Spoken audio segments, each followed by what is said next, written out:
बच्चों नमस्कार। मैं श्रीकांत गार्गिया आपका स्वागत करता हूं।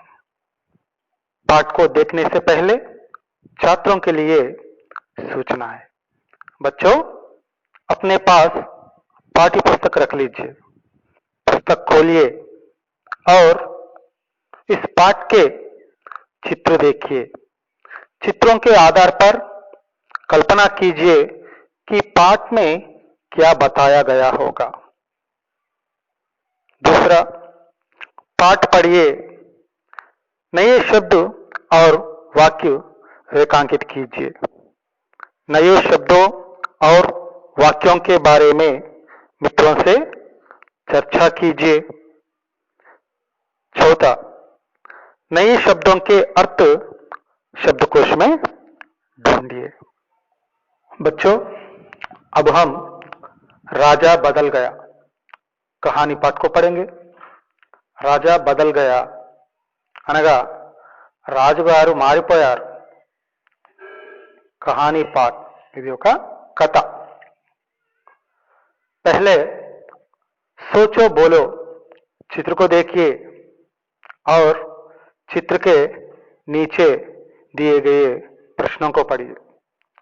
प्रश्नों के उत्तर चित्र के आधार से देने की प्रयास कीजिए। मैं भी इन प्रश्नों का विश्लेषण करूंगा। पहला प्रश्न है, चित्र में क्या क्या दिखाई दे रहा है? चित्रंलो ఏమేమి కనిపిస్తున్నాయి? एक लड़का, उसके हाथ में पुस्तक है। एक हाथ में पुस्तक है, दूसरा हाथ में धरती का नमूना ग्लोब है। दूसरा प्रश्न, लड़का क्या कर रहा है? బాలుడు ఏం చేస్తున్నాడు? उत्तर, ग्लोब और पुस्तक दिखा रहा है। पुस्तकमो ग्लोब చూపిస్తున్నాడు। तीसरा प्रश्न, यह लड़का हमें क्या बताना चाहता है? ఈ బాలుడు మనకు ఏం చెప్పాలనుకుంటున్నాడు? पढ़ने से, पुस्तकों से, ज्ञान से दुनिया बदल सकते हैं। విజ్ఞానం తోటి ప్రపంచాన్ని మార్చవచ్చు అని ఆ పిల్లవాడు చెప్పాలనుకుంటుండొచ్చు। बच्चों आज हम इसी विषय से संबंधित एक कहानी पढ़ेंगे। चलो पाठ्यांश देखेंगे। एक लड़का था, ఒక పిల్లవాడు, ఒక బాలుడు ఉండేవాడు। उसका नाम राजेश था। ఆ అబ్బాయి పేరు రాజేష్। वह जंगल में जा रहा था। ఆ అబ్బాయి రాజేష్ जंगल में, जंगल అనగా అడవి, जंगल में जा रहा था అడవిలో వెళ్తున్నాడు, అడవి గుండా వెళ్తున్నాడు। रास्ते में उसे एक सोने का सिक्का मिला। रास्ते में త్రోవలో, దారిలో సోనే కా సిక్కా, బంగారపు నాణెము। సోనా అంటే బంగారము, సిక్కా అంటే నాణెం। అతనికి ఆ త్రోవలో వెళ్తూ ఉండగా ఒక బంగారు నాణెం దొరికింది। వహ్ సోచ్నే లగా, ఆ అబ్బాయి సోచ్నే లగా ఆలోచిస్తూ ఉన్నాడట। యహ్ సిక్కా మేరా తో హై హీ నహీ, ఈ నాణెము నాదైతే కాదు। ఇసే క్యా కరూ లేకర్, ఈ నాణ్యాన్ని తీసుకుని నేనేం చేసుకోవాలి? జానే కిస్ బేచారే కా సిక్కా యహా గిర్ గయా హై, పాపం ఎవరో అమాయకుడు ఈ నాణాన్ని పోగొట్టుకున్నాడు, అతని యొక్క నాణము ఇక్కడ పడిపోయింది। సిక్కా యహా గిర్ గయా హై, గిర్ గయా అంటే పడిపోవట। अब ना तो इसे रख सकता हूं और ना ही फेंक सकता हूं, क्या करूं इसका? ఇప్పుడు ఇప్పుడు నాతో ఇసే రక్ సక్తా హూ, దీన్ని నేను ఉంచుకొనలేను। और ना ही फेंक सकता हूं, फेंकना అంటే పడేయట, నేను దీన్ని నాది కాదు అని పడేయలేను, ఎందుకంటే అది బంగారు నాణం విలువైనది. క్యా కరో ఇస్కా, దీన్ని తీసుకొని ఉంచుకొని నేనేం చేసుకోవాలి?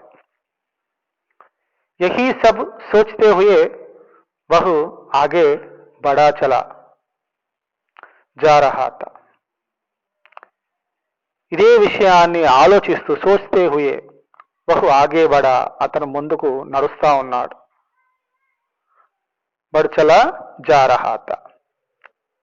रास्ते में माला जपते हुए एक साधु महाराज उसे मिले.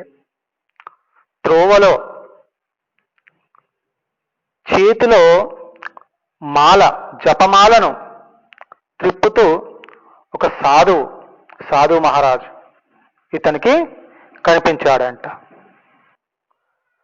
ఉస్నే సోచా, అప్పుడు రాజేష్ ఆలోచించాడు, క్యోనా యహ్ సిక్కా సాధుకో హీ దే దూం, ఇది నాదైతే కాదు, నాకు అవసరం లేదు, మరి ఈ నాణాన్ని ఈ సాధువుకు ఎందుకు ఇవ్వకూడదు అని అతను అనుకున్నాడు. అనుకొని राजेश ने जब वह सिक्का साधु को दिया तो सोने के सिक्के को देखकर साधु ने आश्चर्य से कहा. ఆ రాజేష్ అప్పుడు ఆ నాణాన్ని సాధువుకి ఇచ్చాడు. సాధువుకు దియా తో సోనే కే సిక్కే కో దేఖ్కర్, అప్పుడు ఆ బంగారు నాణాన్ని చూసి ఆ సాధువునే ఆశ్చర్య సే కహా, సాధువు ఆశ్చర్యంతో అంటున్నాడట, बेटा यह सिक्का हमारे जैसे साधुओं के लिए नहीं है. కుమారా, ఇటువంటి బంగారు నాణాలు మాలాంటి సాధువుల కోసం కాదు. इसे तो किसी गरीब को दे दो ताकि वह अपना पेट भर सके. దీన్ని ఎవరైనా గరీబ్ అంటే పేదవాడు, ఎవరైనా పేదవాడికి ఇవ్వు. ఆ పేదవాడు తన యొక్క కడుపు నింపుకోవడానికి ఉపయోగపడుతుంది. పేట్ బర్సకే, పేట్ అంటే పొట్ట, కడుపు నింపుకోగలడు ఈ నాణంతో. साधु की बात मानकर राजेश आगे चला तो उसने देखा कि किसी राजा की सेना चली जा रही है. साधु की बात मानकर, ఆ సాధు యొక్క మాట మాన్కర్ ఒప్పుకొని రాజేష్ ఆగే చలా, రాజేష్ ముందుకు నడుస్తా ఉన్నాడు, ముందుకు వెళ్తా ఉన్నాడు. తో ఉస్నే దేఖా, అప్పుడు రాజేష్ చూశాడు, కి కిసి రాజాకి సేన, ఎవరో ఒక రాజుగారు తన యొక్క సైన్యాన్ని తీసుకొని చలీ జా రహీ హే, వస్తున్నారు, ఆ సైన్యము వస్తుంది, వెళ్తుంది. ఇతనీ బడి సేనాకో దేక్కర్ ఒక సోచనే లగా, ఇంత పెద్ద సైన్యం, ఆ సైన్యాన్ని చూసి రాజేష్ ఆలోచిస్తున్నాడట, కి జరూర్ కోయి బాత్ రహీ హోగి, తప్పకుండా ఏదో ఒక ప్రత్యేక విషయం ఉంటుంది. జో రాజా అప్ని సేనా లియే జా రహే హే, రాజుగారు ఇంత పెద్ద సైన్యాన్ని తన వెంబడి తీసుకుపోతున్నారు. అప్ని సేనా లియే జా రహే హే, దానికి ఏదో ఒక విషయము, సంగతి ఉండి ఉంటుంది. ఉస్నే ఏక్ సైనిక్ సే పూచా, అప్పుడు రాజేష్ ఒక సైనికుణ్ణి అడుగుతాడు, భాయ్ ఆప్కే రాజా ఇతనీ బడి సేనా లియే కహా జా రహే హై, సోదరా మీ రాజుగారు ఇంత పెద్ద సైన్యాన్ని తీసుకొని ఎక్కడికి వెళ్తున్నారు అని అడుగుతాడు. ఏ హమారే రాజా శూర్ సింహ హై, ఈయన మా రాజుగారు, ఆయన పేరు శూరసింహం. जो पड़ोसी देश पर आक्रमण कर उसे, పడోసి దేశ్ పొరుగు దేశము, పొరుగు రాజ్యం మీద ఆక్రమణ కర్ ఉసే లూట్నే జా రహే హే, వారిని దోచుకోవడం కోసం వెళ్తున్నాడు మా రాజుగారు. ఉస్నే జవాబ్ దియా, ఆ సైనికుడు రాజేష్ కు చెప్పాడు. రాజేష్ రాజా కే పాస్ గయా, రాజేష్ రాజుగారి దగ్గరికి వెళ్ళాడు. సోనే కా సిక్కా ఉన్కి ఓర్ బడాతే హుయే కహా. ఆ బంగారు నాణాన్ని చేతిలో అతనికి చూపిస్తూ అంటాడు. ఇక్కడ చిత్రంలో కూడా కనిపిస్తుంది మీకు. लीजिए महाराज आप इसे रख लीजिए.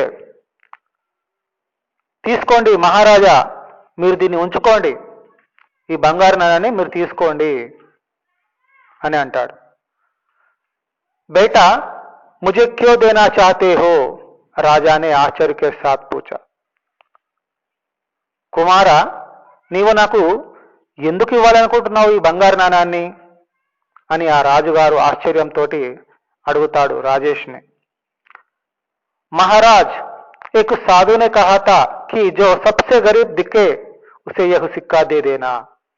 మహారాజా, నాకు ఒక సాధువు నాతో చెప్పాడు, ఈ బంగారు నాణాన్ని అందరికన్నా బీదవాడు, సబ్సే గరీబ్ కనిపించినప్పుడు, అందరికన్నా ఎక్కువ బీదరికము ఉన్నటువంటి వ్యక్తి కనిపించినప్పుడు అతనికి ఇది ఇవ్వు, ఉసే యహు సిక్కా దేదేనా, అతనికి ఈ బంగారు నాణాన్ని ఇవ్వు అని చెప్పేసి నాకు చెప్పాడు. రాజేష్ కరుణ్ స్వరమే బోలా. రాజేషు అమాయకపు బాల్యపు స్వరముతో, కరుణ స్వరంతో, జాలి స్వరంతో, జాలి గొంతుతో చెబుతాడు. मैं राजा हूं राजा, मैं तुझे गरीब लगता हूं. రాజా క్రోధ్ మే బోలా. అప్పుడు ఆ రాజుగారికి కోపం వచ్చేస్తుంది. మై రాజా హూ, నేను రాజుని, నేను నీకు బీదవాణిలాగా కనిపిస్తున్నానా? రాజుగారు కోపంతో అంటాడు, మహారాజ్ यदि आप अमीर होते तो दूसरे देश को लूटने के लिए इतनी बड़ी सेना लेकर क्यों जाते? మహారాజా, यदि आप अमीर होते तो, ఒకవేళ మీరు గనక అమీర్ అంటే ధనవంతుడు, మీరు ధనవంతులైనట్లయితే దూసరే దేశ్కో పక్క దేశాన్ని, వేరే దేశాన్ని, లూట్నే కే లియే దోచుకోవడం కోసం ఇతనీ బడీ సేనా లేకర్ క్యో జాతే, ఇంత పెద్ద సైన్యాన్ని తీసుకొని మీరు ఎందుకు పోతారు? మీరు పేదవారు కాబట్టే, మీ దగ్గర డబ్బులు లేకపోవడం వల్లనే పక్క దేశాన్ని దోచుకోవడానికి వెళ్ళి ఉన్నారు, అందుకే నాకు మీరు పేదవారిలాగా అనిపించారు, అందుకే ఈ బంగారు నాణాన్ని తీసుకోండి అని అంటాడు. రాజేష్ కి బాత్ రాజాకి సమజ్ మే ఆ గయి. రాజేష్ యొక్క ఉద్దేశము, రాజేష్ యొక్క ఆలోచన రాజుగారికి అర్థమైపోయింది. ఉన్హే అప్ని గల్తీ కా ఎహ్సాస్ హువా. రాజుగారు తాను చేస్తున్నటువంటి తప్పును అనుభూతి చెందాడు. राजेश की प्रशंसा करते हुए उन्होंने सेना को वापस लौटने का आदेश दिया. అప్పుడు రాజుగారు రాజేష్ని పొగిడారు. ప్రశంసా కర్తే హుయే, రాజేష్ని పొగుడుతూ మెచ్చుకుంటూ అప్పుడు తన యొక్క సైన్యాన్ని తిరిగి వారి దేశానికి బయలుదేరమని ఆదేశాలు ఇచ్చాడు. వాపస్ లౌట్నే కా ఆదేశ దియా. మనం పొరుగు దేశాన్ని దోచుకోవడం లేదు, నాకు జ్ఞానోదయమైంది, ఈ రాజేష్ నా యొక్క కళ్ళు తెరిపించాడు అని రాజేష్ను మెచ్చుకొని తన సైన్యాన్ని తిరిగి తన దేశానికి బయలుదేరమని ఆజ్ఞాపించాడు. उस दिन से राजा ने अपनी संपत्ति जनता की सेवा में खर्च करना आरंभ कर दिया. ఆ రోజు నుంచి రాజుగారు తన సంపదనంతా కూడా, సంపత్తి అంటే సంపద, ధనము డబ్బు అన్నీ కూడా జనతాకి సేవామే, ప్రజల యొక్క సేవలో ఖర్చు చేయడం ప్రారంభించాడంట. ఈ విధంగా మరి రాజేష్ యొక్క ఆలోచన రాజుగారి ఆలోచనలో మార్పు తీసుకొచ్చింది. మరి రాజేష్కు అంత చక్కటి ఆలోచన ఎలా కలిగింది? అతను చదువుకున్న చదువు వల్ల, అతను గురువుల వద్ద నేర్చుకున్నటువంటి విజ్ఞానము వల్ల. పిల్లలు, మీరు కూడా మరి ఈ విధమైనటువంటి చక్కటి ఆలోచనల ద్వారా సమాజంలో మార్పు తీసుకురావచ్చు. కాబట్టి ఈ కథ మీకు నచ్చింది కదా. ఇలాంటి చాలా కథలు మీరు చదివి ఇటువంటి మంచి మంచి విషయాలు మీరు నేర్చుకొని మీలో మార్పు తెచ్చుకొని సమాజంలో కూడా మార్పు తెస్తారని భావిస్తూ ఈ పాఠం ఇంతటితో సమాప్తం. ధన్యవాదాలు.